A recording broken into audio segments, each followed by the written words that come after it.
చెప్తున్నాను as a driver గా same dialogue apply as a driver గా. కాకపోతే సార్ బెంచ్ కార్ డ్రైవర్, నేనేమో కియా కార్ డ్రైవర్, చిన్న డ్రైవర్. ఎస్, సో ఇక్కడ నా టాపిక్ వచ్చేసి జాగ్రత్తగా వినండి. So apply, submission to apply. So ఈ బిజినెస్ లో నేను ఏం చెప్తానంటే network, not only network marketing business, not only network marketing business. పురాణాలు చూసినా కూడా, ఇతిహాసాలు చూసినా కూడా, ఎక్కడ మనం ఏ బుక్ చదివినా కూడా అందులో మేజర్ రోల్ ఎవరిది ఉంటది అంటే గురువు. మేజర్ పార్ట్ ఎవరిది ఉంటది అంటే ఒక గురువుది ఉంటది. సో ఈ బిజినెస్ లోకి వచ్చేసరికల్లా మేజర్ రోల్, మేము ఈరోజు 5 లక్షలు సంపాదించుకోవడానికి, లగ్జరీ కార్లు తీసుకొని తిరుగుతున్నాడానికి, లగ్జరీ ఇల్లు కొట్టుకోవడానికి మేజర్ కారణం ఏంటి అని అంటే that is none other than only apply, only apply. So ఈ బిజినెస్ లో అంత ప్రాముఖ్యతమైన వ్యక్తి ఎవరైనా ఉన్నారు అని అంటే దట్ ఈస్ అప్లై. సో ఈ అప్లై ను ఎక్కడ కూడా రీప్లేస్మెంట్ అనేది లేదు. ఇతను తీసి ఇంకోటి పెట్టాలి అని అంటే నథింగ్, అది కాని పని. సో అప్లై యొక్క విలువ అనేది చాలా చాలా ప్రాముఖ్యతమైనది బిజినెస్ లో.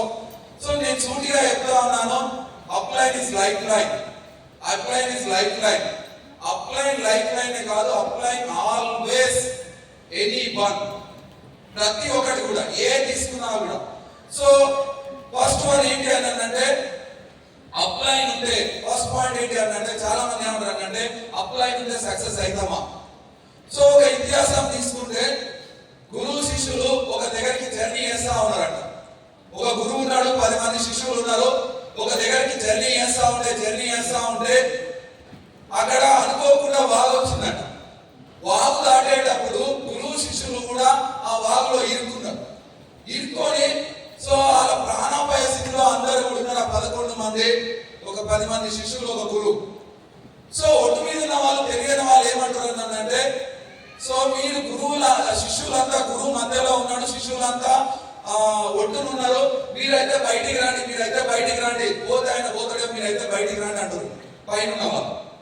సో అక్కడ ఉన్న శిష్యులు ఏమంటారు అంటే మాటలు విని మేమైతే బయటికి రావడం కాదు, మేమైతే బయటికి రావడం కాదు, ఈయన ఒక్క ఆయన ఉంటే నేను ఈరోజు లేకపోయినా కూడా కొన్ని 100 మంది తయారు చేసే సత్తా ఆయన. సో మేము పోతే కాదు, మేము పోతే చరిత్ర మర్చిపోతుంది, కానీ ఇదే గురువు కనుక ఉంటే కొన్ని 1000 మందిని మాలాంటి వాళ్ళని తయారు చేసే సత్తా ఆయన దగ్గర ఉంది. ఆయన పోనీయమని చెప్పేసి ఆయన లిఫ్ట్ చేసి పైన కూర్చోబెట్టిన. సో అంత విలువైన వ్యక్తి బిజినెస్ లో అప్లై.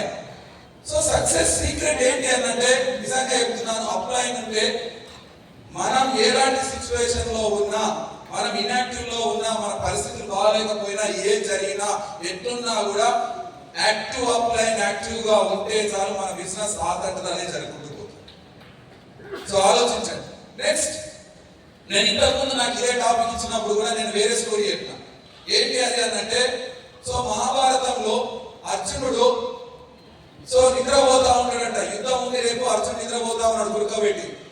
ఏం అర్జునుడా ఇంత సీరియస్ యుద్ధం ఉంది, నువ్వేం నిద్రపోతున్నావు గురుకబెట్టి అని అంటే శ్రీకృష్ణుడు చూసానంట, నువ్వు ఉండగా నాకెందుకు ఈ టెన్షన్, నువ్వు ఏం చెప్పాలో చెప్పు, ఏం చేయాలో చెప్పు, అదే చేస్తా అని అన్నాడు. అవునా కదా, నువ్వు ఏం చెప్పాలో ఏం చేయాలో చెప్పు, నేను అది చేస్తా, సక్సెస్ వస్తాను. కానీ 1 పాయింట్ ఏంటి అని అంటే ఇక్కడ మిస్ అయింది. అర్జునుడు మహాభారతంలో పాండవులు గెలిచారు, సక్సెస్ వచ్చింది. సక్సెస్ వచ్చిన తర్వాత చాలా మంది ఏమనుకుంటారు అని అంటే సక్సెస్ వచ్చింది కదా, ఈ అప్లైతో అవసరం లేదంట. నేను థాయిలాండ్కి 100 మందిని క్వాలిఫై చేసిన, లేదంటే ఈరోజు నాకు 5 లక్షలు చెక్ వచ్చింది, నేను కూడా ఇలాంటి మీటింగ్ కండక్ట్ చేయగలను, నేను కూడా మోటివ్ చేయగలను, నేను కూడా ప్లాన్ చెప్పగలను, నేను కూడా అన్ని చేయగలను, తర్వాత అప్లై ఎందుకు అని అనుకుంటాను. కానీ ఈ పాయింట్ వినండి, మహాభారతంలో పాండవులు గెలిచిన తర్వాత కొద్దిగా అహంకార బుద్ధి ఎవరికి ఉండదు అని అంటే భీముడికి ఉండదు. భీముడు అన్నాడంట, సో మేమైతే యుద్ధం గెలిచినాం, 100 మంది కౌరులను చంపేసినాం, ఇక్కడ పనేం లేదు అని చెప్పేసి పోతా ఉంటే ధృతరాష్ట్రుడు ఒకడు బతికే ఉన్నాడు. వీళ్ళందరూ 5 వైపు, అది 5 కలిసి ధృతరాష్ట్రుని చంపామని పోతా ఉంటే శ్రీకృష్ణుడు అడ్డుకుంటున్నాడు, వద్దు వద్దు అని ఆపుతా ఉన్నాడు. ఆపుతా ఉంటే ఈ 5లో భీముడు అన్నాడంట, హెచ్చల్ ఇన్ని రోజులు నువ్వు చెప్పినా విన్నాం. ఇంకా మేము ఎందుకు వినాలి? ఆల్రెడీ మేము సక్సెస్ అయినాం. 100 మంది చెప్పేసినాం కౌరంలో. మీతో నాకే పని, మీ పని నువ్వు చూసుకో, మా పని నేను చూసుకోగలగాను. ఈ అహంకార బుద్ధి తగదు, కొద్దిగా ఆగండి అని చెప్పినాను. సో మేము వినాము అని అంటే ఒక్క 2 నిమిషాలు నాకు టైం ఇవ్వండి అన్న. ఒక్క 2 నిమిషాలు టైం ఇవ్వండి, తర్వాత మీరు ధృతరాష్ట్ర దగ్గరికి వెళ్ళారు, కానీ ఒక్క 2 నిమిషాలు టైం ఇవ్వండి అని అంటే సో ఏం జరుగుతుందో చూద్దామని చెప్పి అర్జున్ వాళ్ళందరితో చూద్దాం, వాడు ఏమైతుందో చూద్దామన్నాడు. నిజంగా ఒక వ్యక్తిని వేషధారణ రూపంలో, ఒక వ్యక్తిని నిజంగా భీముడు పోతే ఎట్లా పోతాడు అనే భీముడు రూపం ఇచ్చి ఆయన ధృతరాష్ట్ర దగ్గరికి పంపించాడు. ధృతరాష్ట్రునికి ఒక అద్భుతమైన ఆయుధం ఉంటది, అది కౌగిలి. ధృతరాష్ట్ర కౌగిలి అంటారు. ఆ వ్యక్తిని తీసుకొని ఇట్లా గట్టిగా కౌగిలించుకునే వరకల్లా ఆ వేషం రూపంలో వెళ్ళిన వ్యక్తి చనిపోయినాడు. అర్థమైనా? అదే సిచ్యువేషన్ లో అప్పుడు శ్రీకృష్ణుడు చెప్పాడంట, చూసినావా భీముడు, నువ్వు ఆవేశంతో కనుక అక్కడ పోయింటే ధృతరాష్ట్రుని యొక్క కౌగిలికి నువ్వు బలయ్యేవాడు. సో ఇక్కడ మీకు అర్థమైంది ఏంటి అని అంటే, సక్సెస్ కావడానికి అప్లై కాదు, అప్పుడే కాదు, వచ్చిన సక్సెస్ నిలబెట్టుకోవడానికి కూడా అప్లై ప్రాముఖ్యత వెరీ వెరీ ఇంపార్టెంట్. వచ్చిన సక్సెస్ నిలబెట్టుకోవడానికి కూడా అప్లై యొక్క ప్రాముఖ్యత వెరీ వెరీ ఇంపార్టెంట్. నాకు నిజంగా చెప్తున్నాను, అప్లై అనే వాడు పిచ్చి, దాసార్ అంటే పిచ్చి. ఇంతకుముందు వెస్టేజ్ అనే నెట్వర్క్ మార్కెటింగ్ లో రాకముందు నాకు ఎంతో మంది ఫిలిం స్టార్ కానీ నా డీసీపీలు కానీ వాళ్ళని చూసి నేను నా లైఫ్ మార్చుకుంటా ఉంటాను.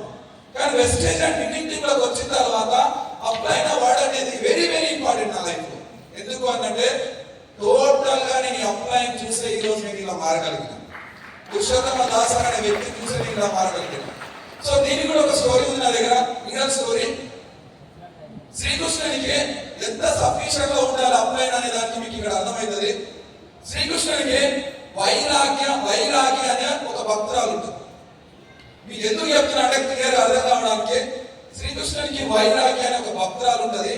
ఆమె అతి భక్తురాలు ఉంటుంది, పీక్ లెవెల్ గా శ్రీకృష్ణుడు. ఆమె రోజు పూజలు చేస్తుంటే, ఆమె లేకుండా గుడిగా అడుగుతుంటే, టెంకాయలు కొడుతూ ఉంటే రోజు పూజలు చేస్తూ ఉంటాం.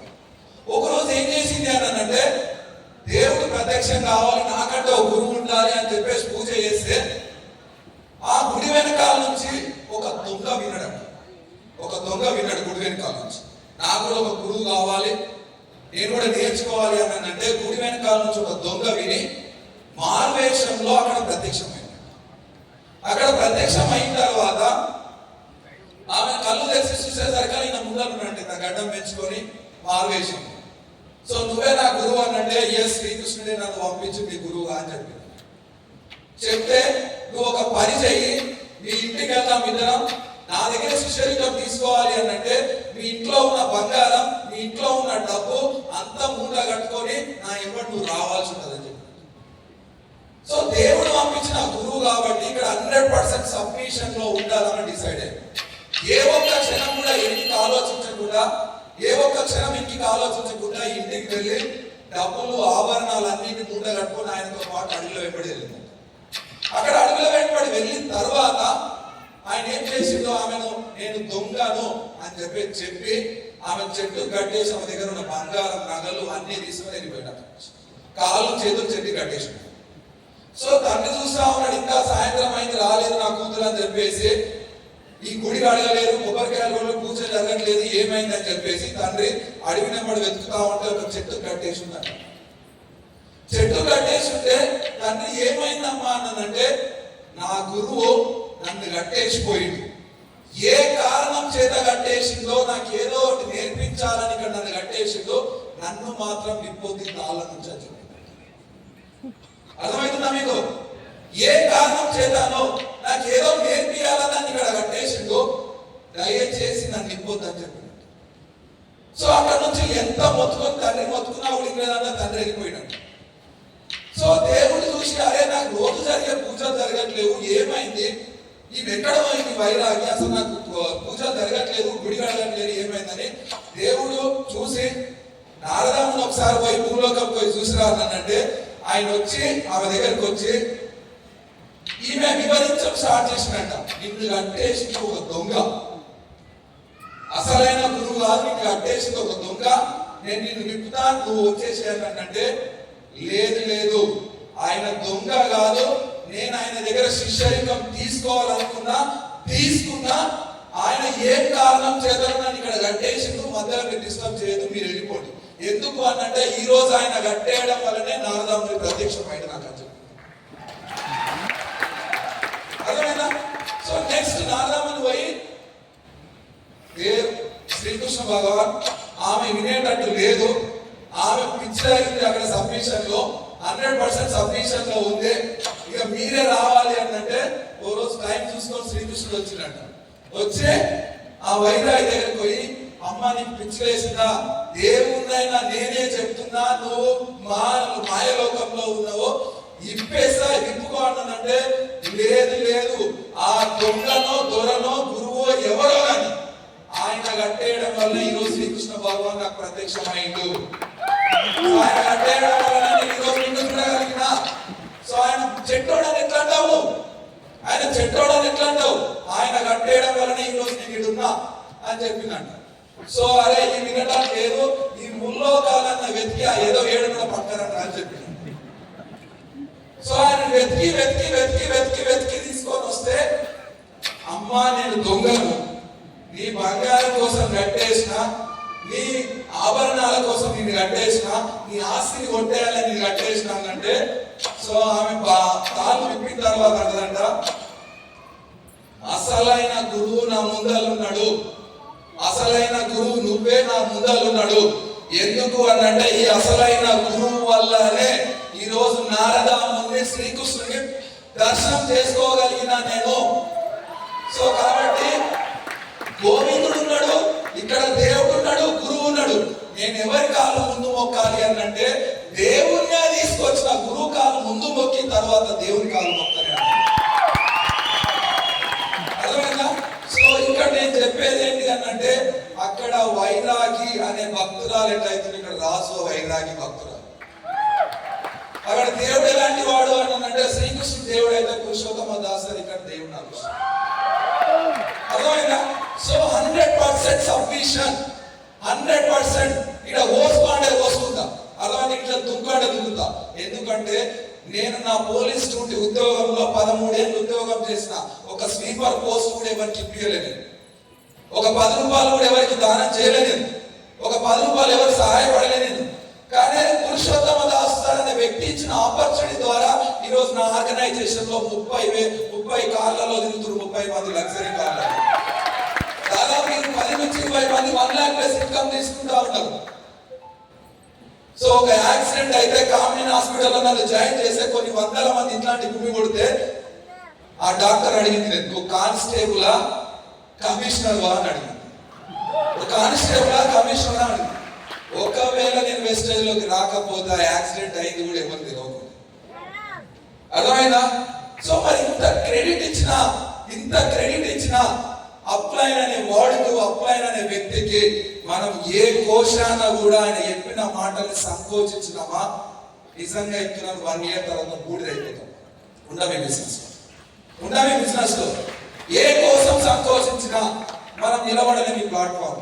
సో సక్సెస్ కావడానికి అప్లైన్ ఇంపార్టెంట్, వచ్చిన సక్సెస్ నిలబడడానికి కూడా అప్లైన్ నిర్వహించు, మనం కాదు. So next system. చాలా మంది సిస్టమ్ అంటా ఉంటే ఏం సార్ అంటారు, ఒక డైలాగ్ ఉంటుంది. సో ఏ హీరోనైతే నాకు తెలియదు కానీ, సో కనబడని 4వ సింహమే పోలీస్ అంటాడు కదా, ఇక్కడ కనబడని 4వ సింహమే సిస్టమ్. అర్థమైందా? కనబడదు ఎవరికి. సో ఈ సిస్టమ్ ఏడ దొరుకుతుంది సార్, కొనుక్కొచ్చుకుందాం అంటే నాకైతే తెలియదు, నన్ను అడగదు ఏ అంగడి దొరుకుతుందో నాకైతే తెలియదు. సో సిస్టమ్ అంటే వెస్టేజ్ లో అడుగు పెట్టినప్పటి నుంచి డియూసిడ్ అయ్యేంత వరకు కాదు, మనం ఈ భూ ప్రపంచం నుంచి వెళ్ళిపోయేంత వరకు కూడా ఫాలో అయ్యే ఏకైక వర్డ్ ఏదైనా ఉంది అంటే that is system. So system అంటే మార్నింగ్ మనం లేచినప్పటి నుంచి చాలా మంది అంటారు జూమ్ మీటింగ్ అనగానే, సార్ సిస్టమ్ ఫాలో అవ్వాలంటే జూమ్ మీటింగ్ ఉంటుంది సార్, కనెక్ట్ కావాలి అని అంటే మన వాళ్ళు అంటారు జూమ్ మీటింగ్ అంటే వీడియో ఆన్ చేసుకోవాలన్నా అంటే ఎట్లా తప్పించుకోవాలో చూస్తూ ఉంటారు. వీడియోస్ ఆన్ చేసుకోండి అని హోస్ట్ అంటా ఉంటే ఆన్ చేసుకుంటేనే వినబడుతుందా, ఆన్ చేసుకోకుండా వినబడుతుంది కదా. ఎందుకు ఇబ్బంది? ఆ ఒక్క వాడే వీడియో ఆన్ చేస్తారా టక్కున వీడియో మీద నొక్కాలి. That is system. పెద్దగా ఏం లేదు ఇక, that is system. So feedback ఏంటంటే నేనే ఎందుకు ఇవ్వాలి? మిగతా ఎంతమంది ప్రాస్పెక్ట్ 190 నేనే ఎందుకు ఇవ్వాలి? అవునా కదా, చెక్ చేస్తా ఉంటా. నిజంగా చెప్తున్నాను, నేనే ఎందుకు ఇవ్వాలి అంటే నువ్వే ఇవ్వాలి సిస్టమ్ లో ఉండాలంటే. నువ్వే ఇవ్వాలి సిస్టమ్ లో ఉండాలంటే. కారణం నాకు వస్తా నీకు వస్తుందా? నీకే వస్తుంది కదా. That is system. Dress code వేయాలంటే మొన్ననే 4000 పెట్టి ప్రోడక్ట్స్ కొనిస్తాం. మాకు వైట్ షర్ట్ బ్లాక్ వైట్ అంటే ఏడనుకోవాలి. పైసలు లేవు, ఇదేంటి మళ్ళీ పైసలు వస్తాయని చెప్పినా మళ్ళీ వైట్ షర్ట్ బ్లాక్ వైట్ అంటే. కొనుక్కుంటే సిస్టమ్ లో ఉంటాం, కొనుక్కోకపోతే సిస్టమ్ బయట ఉంటాం. కొనుక్కుంటే కార్లో వస్తావు ఇలాంటి మీటింగ్, కొనుక్కోకపోతే ఎండకు బైక్ మీద వస్తావు ఇలాంటి మీటింగ్. అర్థమైందా? So that is system. Next system అంటే ఏంటి అని అంటే, సార్ మీటింగ్ రావాలా, రాకపోయినా కూడా రాస్తారు, వీడియో రికార్డ్ అవుతుంది, మాకు వేస్తారు కదా సార్, వేస్తారు కదా. అది ఇంటికాడ కూర్చొని ఏసీ ఆన్ చేసుకుని ఉంటానంటే మీటింగ్ అప్లైన్ రమ్మనడా, వస్తే సిస్టమ్ లో ఉంటాం, లేకపోతే సిస్టమ్ బయట ఉంటాం.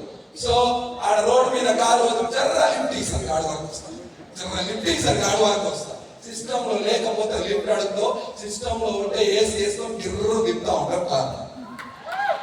అది రెడీ, అది రెడీ, క్యా తయార్ high? yes, that is system. Next sir 10 course follow అవ్వండి, బుక్ పెట్టింది, చిన్న బుక్ బరువు అవుతుందానికి ఇంత బుక్ చేసి పెట్టింది, అది ఎంతుండగా మనకు బరువు అవుతుందానికి ఇంత చేసేది. మళ్ళా ఇది పెట్టుకోవడానికి కూడా మనోళ్ళు ఏడసారి ఇది మోయలేనట్టుంది, ఎక్కడ సార్ ఇది అన్న. అది చదివితే సిస్టమ్ లో, అది చదవకపోతే సిస్టమ్ బయట. అది చదివిన అనుకో రాస్తారనగానే క్లాప్స్ కొడతారు చదివిన వాళ్ళకు. అది చదవని వాళ్ళకి ఏం చేస్తారంటే, ఈ దగ్గర అనవసరంగా జాయిన్ అయినారు, ఈయనకి ఏం తెలియదు, నాకేం నేర్పుతాడు. అర్థమైన బయట ఈయనకి ఏం తెలియదు, ఏది అడిగినా కూడా ఫోన్ తీసుకొని సార్ ఇది ఏది సార్ ఇది అడుగుతున్నాను అనుకో, ఇంటిట కిందికి మీరు చూస్తే జాయిన్ అయ్యి వెస్టేజ్ 2 ఏళ్ళు అయింది. నీ కర్మ నా కర్మ, నువ్వు జాయిన్ అయ్యడం నీ కర్మ, నేను నీ కింద జాయిన్ అయ్యడం పెద్ద కర్మ. ఇంకా మన ఇద్దరం కాదు అభివృద్ధి చదువు బాగా, అవునా కాదు? సో కాబట్టి 10 కోర్స్ స్టెప్ ఫాలో అవ్వాలంటే 10 కోర్స్ స్టెప్ డైలీ వన్స్ చదవాలి. ఎంతమంది అవుతున్నారు? లేపుతారు ఇప్పుడు, అర్థమైందా? Yes. Next cardinal rules, winning team లో కార్డినల్ రూల్స్ ఉన్నాయి, ఫాలో అంటే ఏంటి సార్ అవి? కార్డినల్ రూల్స్ అంటే ఏంటి సార్ అని అడుగుతారు. అడిగినప్పుడు ఏంటి అన్నప్పుడు నాకు ఇంత కనబడుతుంది, వీడికి ఇంకా కుక్కట్పల్లి లాకప్ వస్తే మాత్రం నా తనివి తీరా మీరే అర్థం చేసుకోండి. అర్థమైందా? చేతిలో కుక్కలు రావాలి, ఆ నీకు మంటలేయాలి. ఈ రెండే నా టార్గెట్. తర్వాత ఇలాంటి గైడ్ లైన్స్ ఏంటి సార్ అంటే, మళ్ళీ గైడ్ లైన్స్ అంటే తెలంగాణ గైడ్ లైన్సా లేదు ఇంకో గైడ్ లైన్సా, ఇవన్నీ మాట్లాడుతూ ఉంటాం. సో కాబట్టి leaders winning team system follow అవ్వండి. నిజంగా చెప్తున్నాను, వెస్టేజ్ సిస్టమ్ ఫాలో అవ్వండి. సో మనం వెస్టేజ్ వినింగ్ టీమ్ లోకి వచ్చిన తర్వాత ఏదో టైం పాస్ కోసం రాలేదు, ఇక్కడ హాల్లో ఎందుకు కూర్చున్నామని మనకు క్లారిటీ ఉండాలి. సో ఇక్కడ వచ్చిన ప్రతి ఒక్కరు కూడా సిస్టమ్ ఫాలో అవ్వండి, సిస్టమ్ డూప్లికేషన్ చేయండి. అంటే చాలా మంది ఏం చేస్తారు అంటే, నేనైతే వేసుకున్నా సార్, మన దగ్గర పైసలు వారం రోజుల తర్వాత కొనుక్కుంటాడేమో, మన దగ్గర చదువు రాశారు వారం రోజుల తర్వాత చదువుకుంటాడేమో, ఇట్లా చెప్తా ఉంటాం. మనం వెరీ ఇంపార్టెంట్ ఏంటి బిజినెస్ లో అంటే, సిస్టమ్ ఇంపార్టెంట్, కానీ సిస్టమ్ ద్వారా నీ టీమ్ డూప్లికేషన్ చేసినావా లేదా అది ఇంపార్టెంట్. డ్రెస్ కోడ్ నువ్వు వేసుకోవడం కాదు, నీ టీమ్ లో ఎంతమంది డ్రెస్ కోడ్ వేసుకుంటుంది, that is very important. Meeting మనం రావడం కాదు, మనం హాల్లో ఈ దాస్తారు టీమే కదా, ఇది రాస్తారు టీం అయితే బాగుండు అనే ఆలోచన ఉంటే వెరీ గుడ్ సక్సెస్. అర్థమైనా? అలాంటి కాంపిటీషన్ ఉండాలి, అంతమందిని మనం ప్రమోట్ చేయగలగాలి. సో నెక్స్ట్ చెప్తున్నాను, సిస్టమ్ ను ఎవ్రీ లీడర్, ప్రత్యేకమైన చెప్తున్నాను, ప్రతి లీడర్ సిస్టమ్ ను డూప్లికేషన్ చేయాలి. సో సక్సెస్ ఎక్కడో లేదో మన దగ్గర ఉంది. సక్సెస్ కావాలన్నా సక్సెస్ కావద్దన్నా రైట్ పర్సన్ ఎవరు అన్నట్టే యూ. సక్సెస్ కావాలన్నా సక్సెస్ కాకపోవడానికి కారణం ఎవరు అంటే, ఈ రెండింటికి కూడా కారణం ఎవరు అంటే ప్రత్యేకంగా చెప్తున్నాను, యూ. ఫాలో అయితే సక్సెస్ అవుతాం, ఫాలో అవ్వకపోతే చరిత్రలో మనం కనుమరుగు చేస్తాం. So thank you very much, thank you. So back to host.